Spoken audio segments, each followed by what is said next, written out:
Hoje, nenhum país está seguro quando falamos de energia. A forma convencional do consumo da energia através de fontes fósseis está trazendo consequências profundas ao nosso planeta. I believe that the energy transition is one of the biggest projects ever for the world, and is one of the main things the world needs to focus on. So about 1 billion without adequate electricity, and 2 billion, almost a third of the world's population, without access to clean cooking.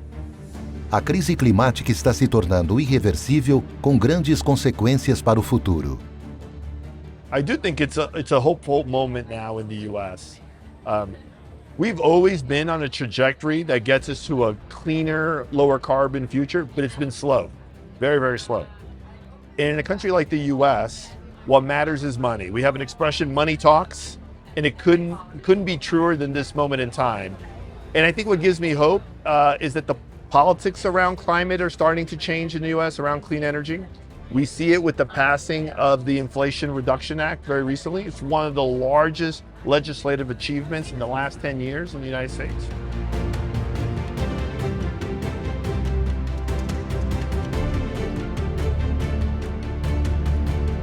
O que pode acontecer se insistirmos no consumo de energia fóssil? Nos últimos meses, o mundo tem relatado eventos climáticos extremos, ondas de calor e grandes inundações. Hoje vamos começar nossa expedição para saber o que cada país está fazendo para mudar a maneira que utilizamos a energia. O Expedição Solar viaja até os Estados Unidos para entender o que está sendo feito por lá. But the reality of climate change is now apparent to everyone. Last year, you could have chosen which continent to have massive flooding in. You could have been flooded in China, you could have been flooded in Europe, you could have been flooded in the United States. This year, you can choose which continent to have a giant fire in. There are fires all over the world. And the reality is that people understand now in a very clear sense that themselves and their children are going to be affected by this going forward. A crise climática não deveria ser a pauta número 1 dos países? Qual assunto é mais importante se não for manter o nosso planeta habitável? Now I think the pathway is becoming very clear, and that the benefits, not just because it's better for the climate, but it's better for the environment, it's better for pollution, it's better for your children's respiratory health. All those things are clear. Where you're starting to also see behavioral changes because of necessity. So the most recent example that sticks in my mind is we just had a series of heat waves in California. And the way that they avoided power outages is that the state sent to all the citizens in California alerts saying, you need to turn down your air conditioning right now. You need to reduce your consumption of energy right now, or there will be a blackout. There will be power outages. And people responded very quickly to that. So there's an increasing awareness. I don't think anyone is interested in creating more of a catastrophe than we currently face. And the reality of that catastrophe is becoming more clear all the time. O grande problema é que nosso planeta não pode esperar. O máximo possível de ações tem que ser colocado em prática. A cada dia, a crise climática pode se agravar. So we have a goal of having 30% of our energy generation from solar by 2030, at least 70% from other sources. So it's still huge growth. We're at about 4% now. So 4 to 30 is incredible. But still, it's a diversified portfolio.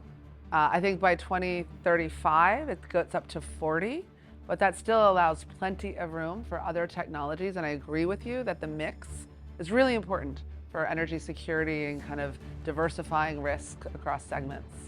So I think the good news is that the energy transition in the United States is very much well underway. And it's well underway both in the private sector and the public sector. So during the Trump administration, there was an enormous amount of work that was being done at the state and local level and in the private sector, even if the federal system wasn't really focused on that much support for the renewable energy transition. What's happened in the last 18 to 24 months is a substantial transformation both in the private sector and the public sector. Os Estados Unidos têm 2 grandes desafios: fortalecer sua indústria e, ao mesmo tempo, mudar toda a sua matriz energética para fontes renováveis. Transition in the U.S.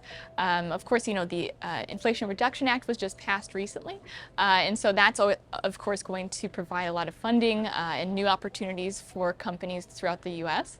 But also, I think that it's also state allocated. For example, I work in Illinois, and there's a really progressive state, and some new legislation was just passed about a year ago now, and some of that is being implemented as we speak, which is really exciting. So I think it's both, federal and state-bound that I think that we'll see, and it depends on, how progressive the state is and how much they want the transition to happen too as well. A transição energética vai exigir esforços de toda a sociedade para garantir um futuro neutro em carbono.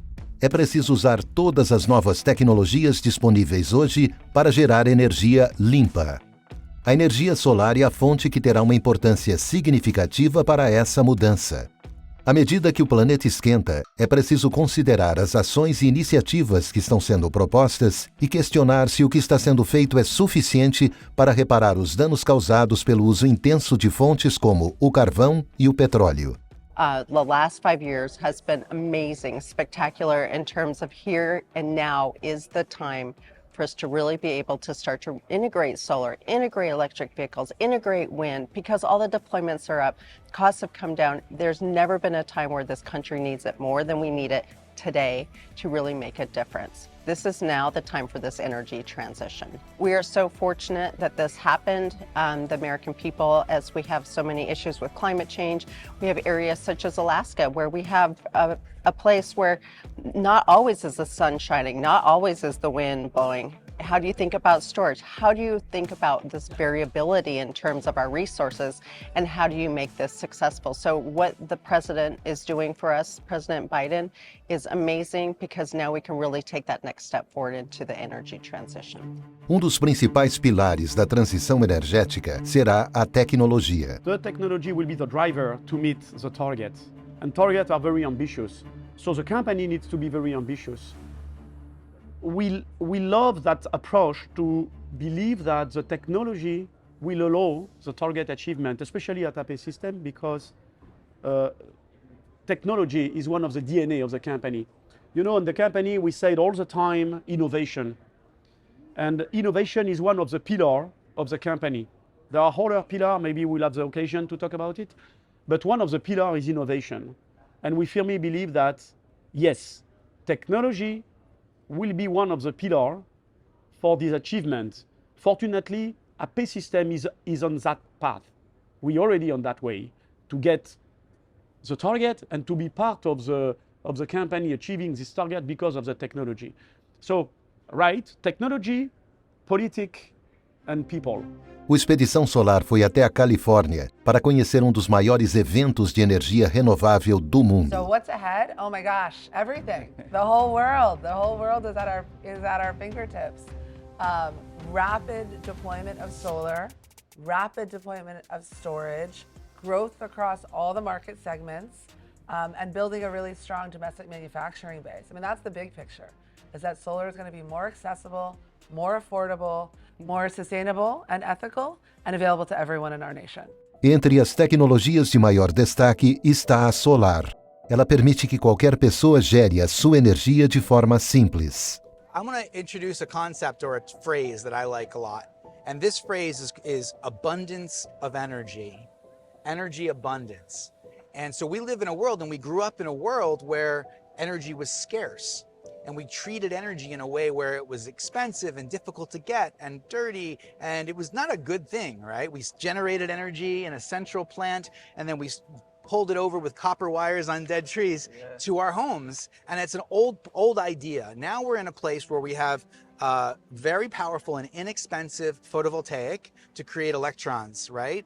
And we have amazing inversion and optimization and amazing battery technology that's becoming cheaper and cheaper and cheaper. We also have integrated EV charging systems. When you put all of that together, you flip the script in a sense. The grid now becomes your backup. A modernização das redes de transmissão é fundamental para o futuro energético. Novos consumidores utilizam a rede convencional não apenas para consumir a energia, mas também para exportar o excesso de sua produção. O gerenciamento da energia agora deverá ser feito através de redes inteligentes. Por isso, é importante o investimento em novas linhas de transmissão para acompanhar um novo cenário energético. Para garantir que cada consumidor tem energia disponível a qualquer momento com a fonte solar ou eólica, é essencial pensar em armazenar a energia. Energy storage solutions more sustainable and affordable. So it will be a change maker for the energy transition.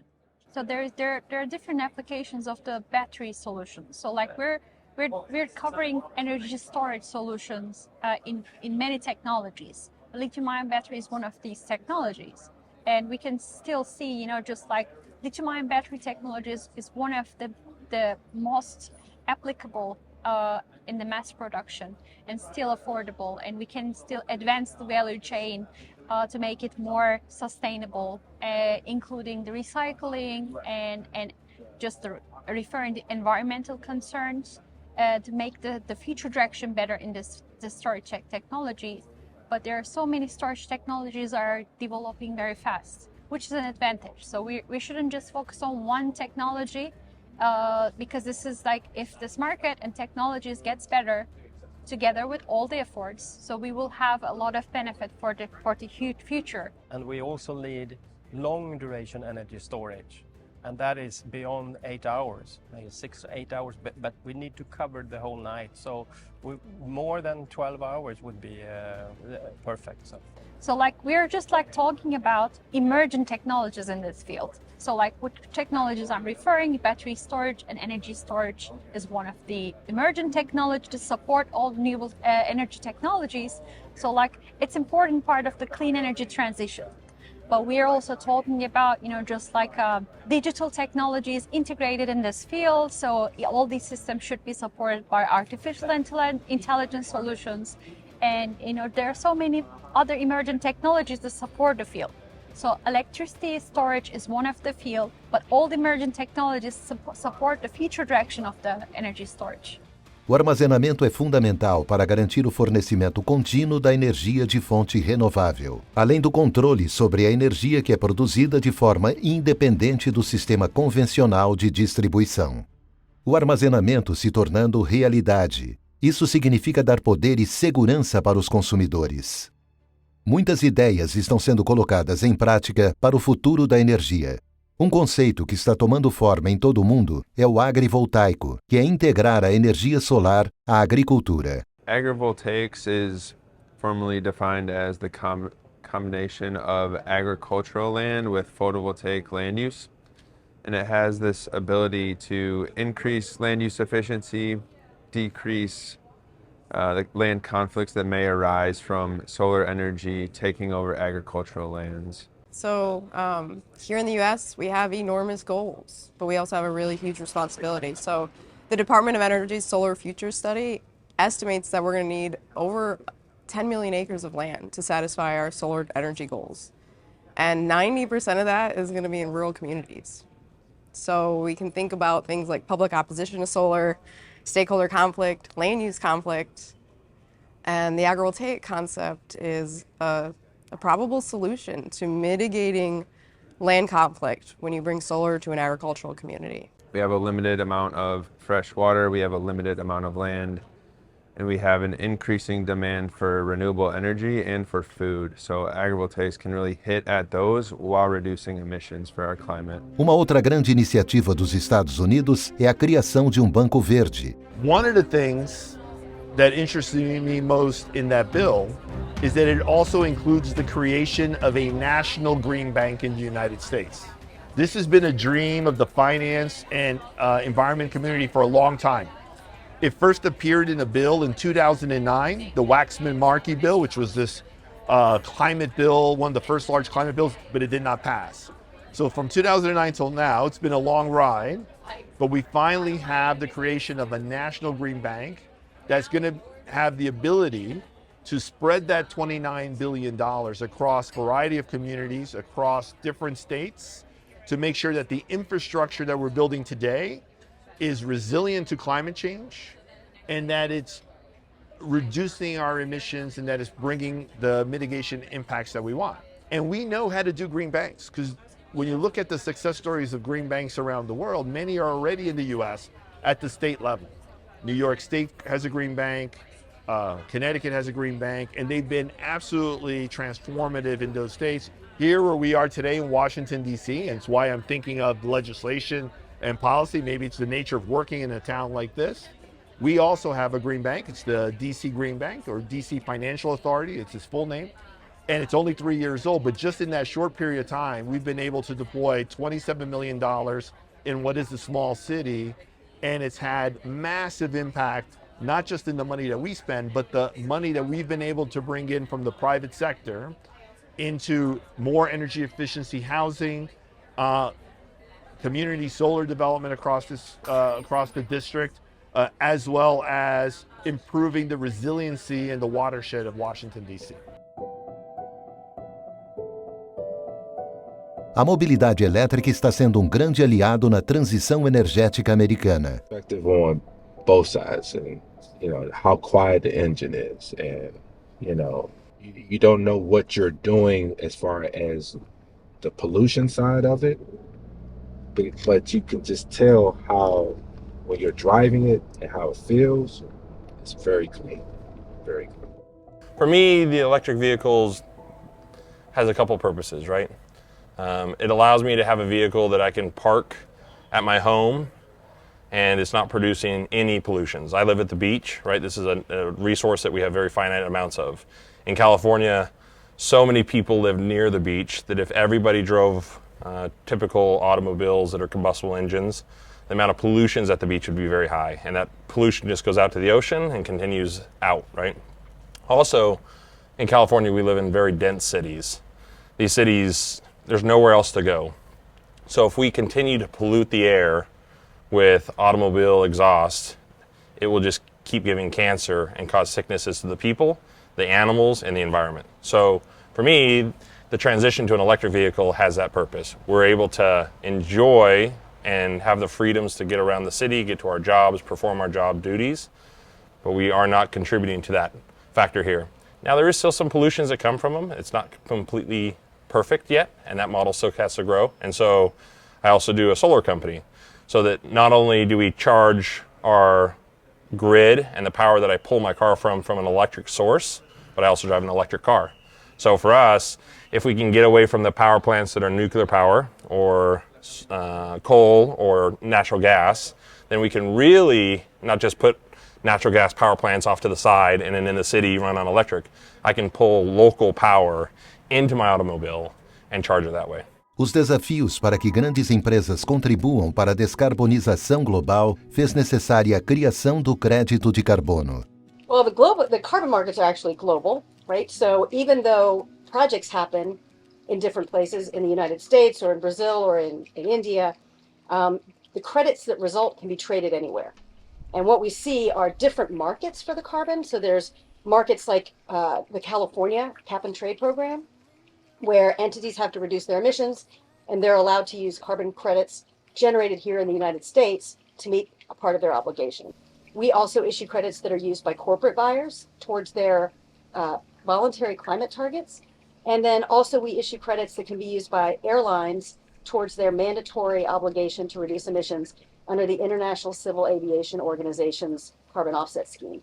So carbon credits can be generated by reducing emissions with clean energy, with things like preserving forests and also growing new forests, capturing methane from landfills and from abandoned coal mines, and all kinds of projects like that. The future can go in many directions and is not science fiction, because we can see that the science fiction become real all the time.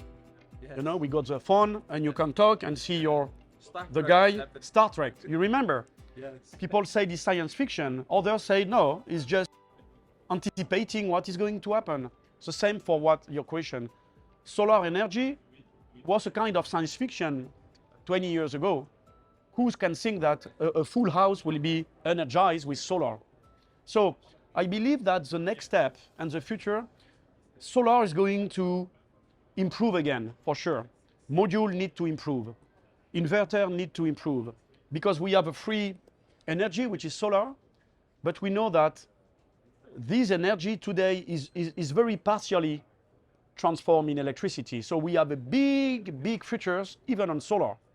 If you look the solar and how much we succeed to transfer as an electricity, we have a lot of to do again. We have an highway in front of us. So solar will continue. I believe that it's about the way we're going to capture the solar. So from the panel and the module will change. Maybe the technology will completely reverse, we don't know. And also the inverter to make it that energy usable. But when we talk about hydrogen, I believe also on hydrogen.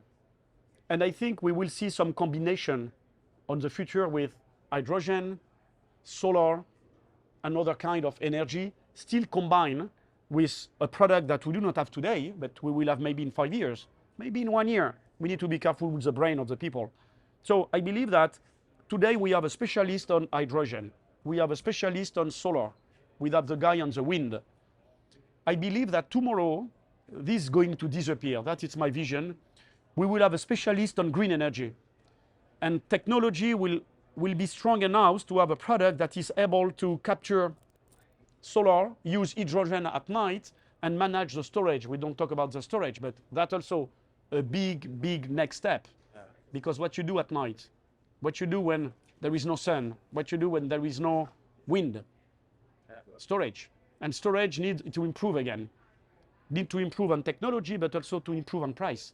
We need to make sure that the product is accessible for the biggest number. So that my vision is, we have a lot to do. It's a very new technology. So I believe we have a highway in front of us. And I believe that it's not going to be so segmented. The technology will allow people to get a product that is able to manage storage, hydrogen, new energy, wind, and solar. A criação de uma economia verde com base em iniciativas que favorecem o planeta será fundamental para vencermos a crise climática. As possibilidades são muitas e trazem esperança para garantirmos um futuro onde não vamos depender mais de fontes poluentes como o carvão e o petróleo. A energia limpa é o ponto de partida para transformar nossa sociedade. O uso da energia solar em pequenos comércios e residências distribui riqueza, já que o monopólio da geração de energia não fica na mão de poucos, e sim passando o poder para cada consumidor gerar a sua própria energia.